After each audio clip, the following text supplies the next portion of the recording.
course, the White House Correspondents' Dinner is known as the prom of Washington, D.C., a term coined by political reporters who clearly never had the chance to go to an actual prom.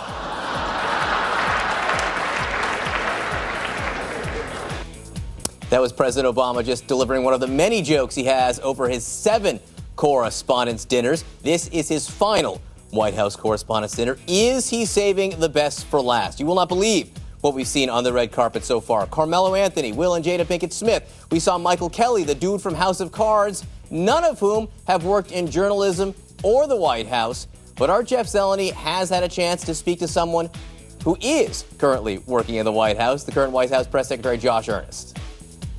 This is the president's last White House Correspondents' Dinner. I'm sure he's relieved, but will he be different tonight? Will he be funnier, more serious? He's going to be funny, and he's not going to pull any punches.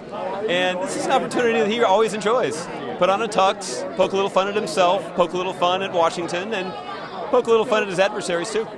How many jokes were left on the cutting room floor this year? Lots. This is a process. This is a process of thinning the herd. So we start out with a large pile, and we sift through to find the very best ones. Any Donald Trump comments tonight? I mean, we all remember that night when Mr. Trump was in the room, and he talked about him in 2011, I believe that was. That's right. Look, after all that we've all been through over the course of the last year, it would not be the White House Correspondents' Dinner if Mr. Trump ended up on the cutting room floor. So a preview tonight, you can tell us right now, Donald Trump will be a theme of the president's address. It would not be the same if we left him out. Okay. Anything from Mrs. Obama? Are we going to hear from her tonight? I don't think so. She'll be here. She usually participates in the presentation of the awards, the scholarships, but no speeches for her tonight. What do you think this dinner would look like, this White House Correspondents' Dinner? You're a veteran of all this, if Donald Trump were actually up on the dais as president. Well, that's a provocative question. He certainly looks good in a tux. He'd be comfortable up there. People would be on the edge of their seat to hear what he had to say. But I don't know. I have a sneaking suspicion that's not likely to happen. Find out. Does the president feel responsible at all for Donald Trump's rise? By poking his finger directly into his eye in 2011, some people close to Donald Trump have said that's why he decided to run. I don't think there's any denying the president got the better end of that exchange. I don't know if that. You sure about that? Yeah, I think that's right. I don't know that. I don't think anybody knows exactly why Mr. Trump is running for president or what's motivating him. There's millions of people voting for him, though, so we'll let them make that final decision. That's exactly right. That's the beauty of the process. The American people get to decide. All right, Josh. Thank you very much. We'll see you out there. Nice to see you.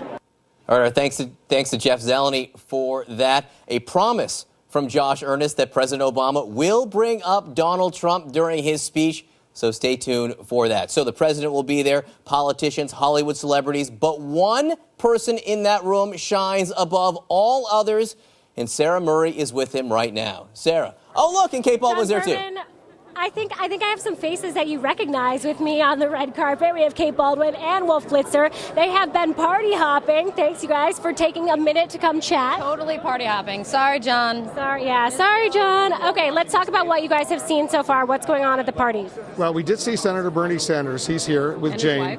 Jane was very lovely. She was very nice. I think she's pretty happy to be here. What do you think? She seemed okay to be here. Bernie Sanders seemed he seemed uncomfortable in the crowd. It's a little weird that, I wasn't here earlier. He may have come through the red carpet when Jeff was out here, but it's interesting that he's the candidate to come to this dinner, the outsider, anti-establishment, anti-lobbying guy. Absolutely. And it is also, as we walk, they have all these parties beforehand and we go into the parties, it is this strange mash of humanity, and you turn around and you see Tony Blinken, you see Steny Hoyer, you see Nancy Pelosi, you see Bernie Sanders, you see... We saw Senator Dianne Feinstein, too. Dianne Feinstein. We saw a lot of senators, a lot of members of Senator Tim the Scott. House. Yeah. I mean, you see, and everyone is just kind of crushed together in one room.